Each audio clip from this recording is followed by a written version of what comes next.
Robó un balde lleno de barras de oro en pleno centro de Nueva York. Este hombre camina con un balde como si nada, con 1.7 millones de dólares de oro en sus manos. Un camión blindado transportaba un cargamento de oro. Nadie sabe cómo lo hizo completamente solo, o tal vez no. Aunque algunos dicen que solo fue un tipo como cualquiera, que tuvo un gran día de suerte, mientras caminaba por la ciudad. Pero nadie se esperaba que este pequeño amiguito, de estatura pequeña y mirada agradable, tuviera un récord de 7 detenciones en Estados Unidos, y además de esto había sido deportado 4 veces, a su país natal. Se trataba de Julio Nivelo, un ecuatoriano de 53 años de edad, y este es su increíble testimonio, y cómo realmente fue su vida. Todo comenzó muchos años atrás, en los rincones más calurosos y olvidados del sur de Guayaquil. En un barrio de los Guasmos, nació un niño con una mente despierta como el alba.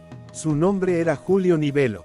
Era pequeño, de estatura delgada como un hilo de pescar, pero con los ojos más vivos del vecindario. Desde muy joven, Julio aprendió que la vida no era fácil. Su madre vendía empanadas en una esquina concurrida, y su padre, a quien apenas recordaba, había salido una noche buscando trabajo en la costa y nunca regresó. Julio vivía con su madre, su abuela y 2 hermanas menores en una casita de caña con piso de tierra. A pesar de la pobreza, su espíritu jamás se doblegó. Desde los 5 años, aprendió a leer solo, descifrando las letras de los periódicos que encontraba tirados. Pronto era el mejor alumno de su escuela pública, un niño que sabía más de lo que cualquier maestro esperaba. Pero su verdadero sueño no era simplemente destacar en la escuela. Desde que tenía uso de razón, Julio soñaba con los Estados Unidos. No por las películas o las series, que veía esporádicamente en la televisión del vecino, sino por una idea más abstracta. Una tierra donde uno podía ser lo que quisiera, donde un pequeño niño pobre de Guayaquil podía crecer, estudiar, trabajar, y quizás hasta ayudar a su familia a salir de la miseria. Llevaba zapatos rotos, pero jamás faltaba a la escuela. Los profesores se dieron cuenta de su potencial, y comenzaron a darle libros. Fue así como a los 13 años, participó en un concurso de ciencias regional. Su proyecto ganó el primer lugar. Esa victoria le abrió una puerta inesperada, una beca para estudiar en una escuela técnica de mejor nivel en el centro de la ciudad.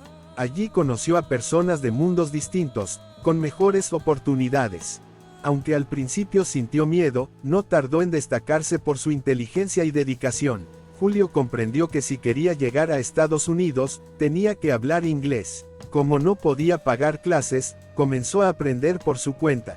Iba todos los días después de clases, a una pequeña biblioteca comunal, donde había una computadora antigua con acceso limitado a Internet.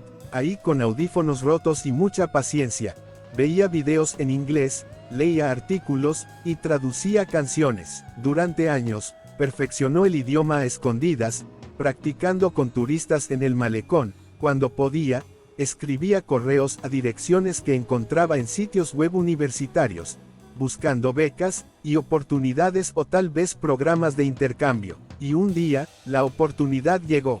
Julio empezó a trabajar en el puerto pesquero, cerca de las embarcaciones de atún y camarón. Cuando tenía 26 años, por fin logró un puesto en una empresa internacional. Esta empresa exportaba mariscos congelados, café, cacao y banano, a varios países, uno de ellos Estados Unidos. Trabajó algunos meses, y por fin llegó la gran oportunidad que esperaba. Este sería el viaje más largo que haría en toda su vida. El viaje duraría varios meses, con un par de escalas en otros países. Nada de esto importaba para Julio, solo soñaba en llegar a Estados Unidos. Luego de embarcar todos los contenedores y subir a bordo las provisiones, estaban listos para zarpar. Al principio aquel viaje fue devastador.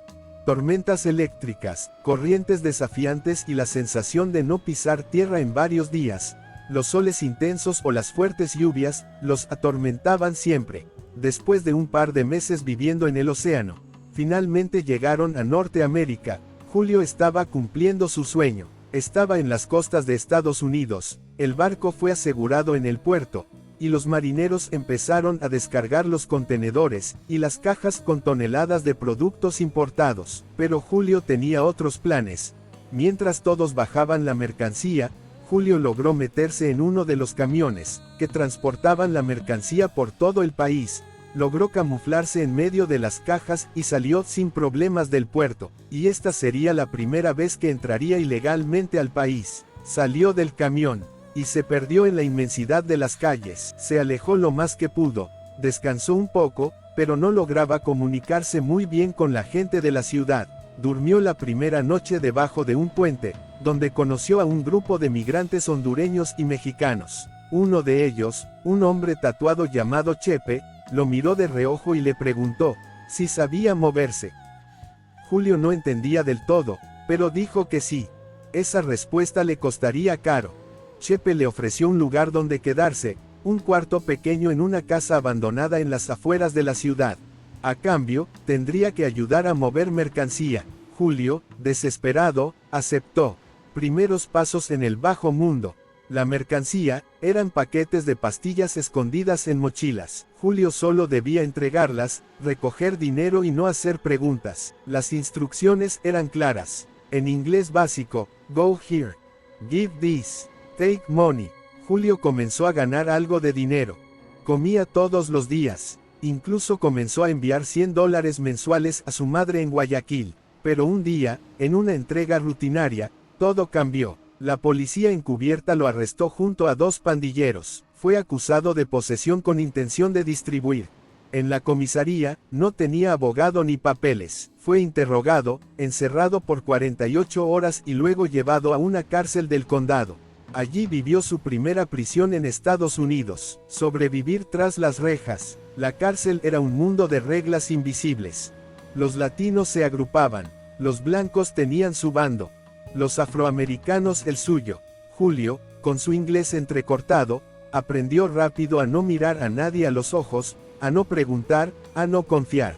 Uno de los reos, un cubano llamado Papo, le enseñó a jugar dominó y a defenderse, y le dijo: aquí todos somos olvidados, y si no te das a respetar, te comen vivo. Julio cumplió 3 meses antes de ser deportado, pero por un error burocrático fue liberado. Estaba otra vez en las calles, sin hogar y sin rumbo, tal y como había llegado, pero estos 3 meses en prisión, lo prepararon para lo que se venía. Su actitud había cambiado. Al ser un tipo sociable aprendió mucho en la cárcel. Cuando salió, sabía dónde debía ir, cómo actuar, y cómo empezar a ganar dinero, ya que las cosas serían diferentes en Estados Unidos. Se mudó de la Florida, y vivió 5 años en Los Ángeles, California. En Los Ángeles aprendió todo sobre el mundo del AMPA, pero también aprendió a mantenerse discreto. Estuvo bien un tiempo hasta que sería detenido nuevamente, esta vez por una discusión en un bar. En este tiempo había conseguido una identidad falsa, y no podía ser extraditado. Salió rápidamente, pero un oficial que se le hacía sospechoso, investigó a fondo, y descubrió su identidad falsa. Fue arrestado nuevamente, pero esta vez sería extraditado a su país. Cuando estuvo en la frontera de México, logró sobornar a las autoridades, y se las ingenió para ser liberado en México y evitar ser llevado a su país. Estuvo un par de meses en una prisión mexicana, y luego fue liberado en dicho país. Volvió a cruzar la frontera de manera ilegal, pero esta vez se dirigió a la ciudad de Nueva York, en busca de una vida mejor, y amasar una gran fortuna. Vivió bien durante un tiempo con altos y bajos. Cometía pequeños robos donde no usaba más que su inteligencia. Hacía pequeñas estafas, nada que llamara la atención, pero aún así, fue detenido varias veces más, y extraditado fuera de los Estados Unidos, pero siempre regresaba, y en la última vez que regresó a Nueva York, conocería a una mujer muy hermosa de su mismo país, de quien se enamoró perdidamente, y contrajo una relación sentimental con ella. Pasaron 8 meses juntos, ambos estaban muy enamorados, y en un día de suerte todo cambiaría para siempre. Un día Julio caminaba por el centro, buscando hacer una pequeña estafa, cuando algo le llamó la atención. Parecía tan bueno para ser real. Un camión blindado retiraba unas reservas de oro de un banco, pero los guardias estaban descuidados, y uno de ellos dejó abierta la puerta del camión, y sin vigilancia alguna. Julio, que ya era un bandido con más de 25 años de experiencia, No lo pensó ni un segundo. Era lo que tanto había soñado. Un gran botín y retirarse para siempre, y aquel botín estaba frente a sus ojos, en forma de barras de oro. Las barras de oro valoradas en 1.7 millones de dólares, eran muy pesadas, tanto que parecía no poder levantarlas con sus manos. Caminó con mucha dificultad, pero lo hizo rápido hasta alejarse del lugar. Aunque había mucha gente, nadie se percató de lo que estaba sucediendo. Con toda la tranquilidad del mundo, Julio se perdía en las calles de Nueva York. Cuando los guardias se dieron cuenta que se extravió un balde lleno de barras de oro puro, Julio ya estaba en un lugar seguro, y muy lejos de aquel lugar. Lo primero que hizo fue visitar a su novia, y darle la gran sorpresa. Ella no lo podía creer. Tenían todo el dinero que habían soñado siempre. Vendieron una pequeña cantidad de oro en la ciudad, con lo cual se escondieron en hoteles lujosos unos días. Pero aquel atraco llamó mucho la atención de la ciudadanía y de la prensa. Sabía que si se quedaba más tiempo, el riesgo sería muy alto. Así que pagó $30,000 para que lo sacaran por tierra y en secreto. De esa manera Julio y su novia viajaron escondidos hacia la frontera con México. Lograron cruzar sin ningún problema, y más tranquilos ya en México, empezaron a disfrutar como siempre habían soñado. Fue una semana fantástica en las playas de Acapulco. Comieron en los mejores restaurantes de la ciudad, y se hospedaron en la suite más lujosa del hotel. Las semanas pasaron y finalmente, lograron vender todo el oro en el mercado negro de México. Ya con todo el dinero en efectivo, ambos tomaron la decisión de regresar a su país de origen. Así que tomaron la decisión de regresar a Ecuador, y comenzar una nueva vida juntos en el país que los vio nacer. Todo parecía tan perfecto. Julio lo tenía todo, pero también extrañaba su tierra, por lo cual estuvo de acuerdo con la idea de regresar al país. Así que tomaron sus cosas y con identidades falsas, llegaron en un vuelo comercial, y entraron como turistas al país sin ningún problema. Cuando llegaron a Guayaquil, rentaron un departamento frente a la playa. No lo compraron para no llamar la atención de nadie. Estuvieron ahí por 15 días, como si se tratara de una luna de miel, mientras la Interpol anunciaba la identidad del hombre que robó las láminas de oro. Lo habían descubierto, y sabían que era muy probable que haya regresado a su país natal, por lo cual, Julio estaba seguro que lo buscarían en Ecuador, y que ya no sería un lugar seguro para él, por lo cual decidió salir nuevamente del país. Julio le confió todo el dinero a su pareja, para que empezara a preparar todo para el nuevo viaje. Pero un día cualquiera, mientras Julio salió como todas las mañanas al gimnasio, agentes de la Policía Nacional y de la Interpol lo detuvieron y lo capturaron. Sabían plenamente quién era Julio. Era como si alguien lo hubiera delatado, y lo hubiera entregado a las autoridades. Julio estaba muy confundido. Fue a prisión, mientras esperaba que su novia fuera a visitarlo, o mandara a alguien con alguna información, antes de su juicio. Pero nada de eso sucedió. Solo su madre fue a visitarlo. Julio preguntó por su novia, pero su madre dijo que no sabía nada de ella, que simplemente había desaparecido. Al principio Julio pensó que le había sucedido algo, pero conforme fueron pasando los días, Julio empezó a dudar de su novia, la cual tenía en su poder todo su dinero, más de $1 millón en efectivo. Los días pasaron y el juicio de Julio se llevó a cabo. Julio pensó verla en el juicio, pero su novia desapareció para siempre. Con todo su dinero, no le quedaba un solo centavo, ni siquiera para poder pagar un buen abogado. Aún así tuvo mucha suerte, y al ver que su novia había desaparecido, Julio decidió confesar que tenía una cómplice, y que había desaparecido con todo lo que habían robado en Nueva York.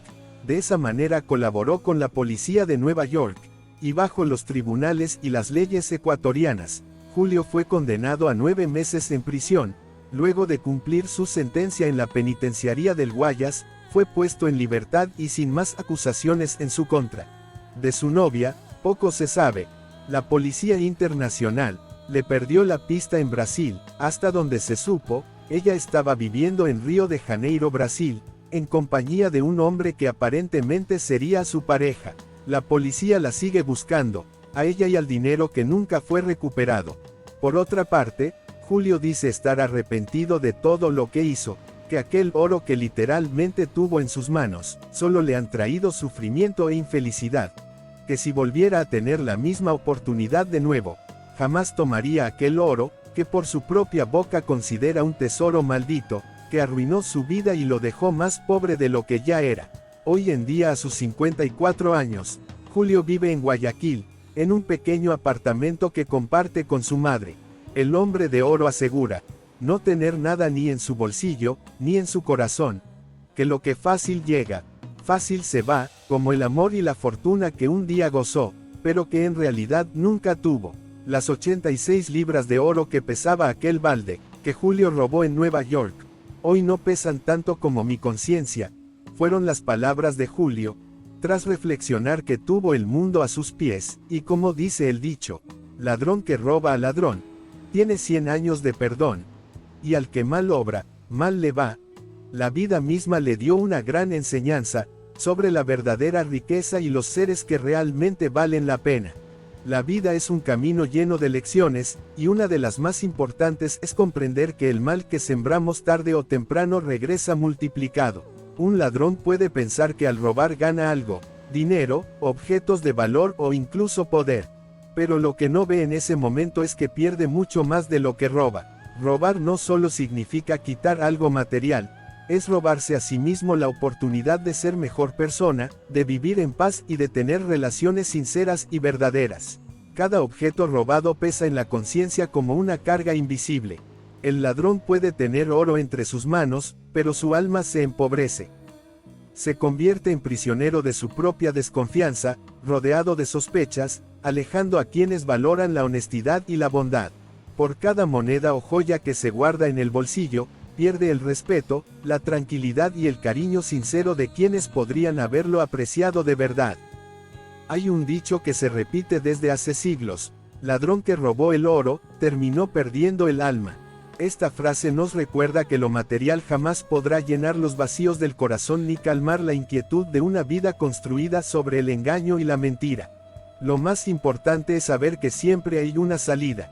El ladrón que reflexiona y comprende su error puede cambiar el rumbo de su vida. La vida, que da muchas vueltas, también ofrece nuevas oportunidades a quien decide rectificar, pedir perdón, devolver lo robado si es posible y actuar con honestidad pueden abrirle las puertas de una vida digna y respetada. Al final, lo que realmente tiene valor no es el oro robado, sino el corazón limpio y la conciencia tranquila.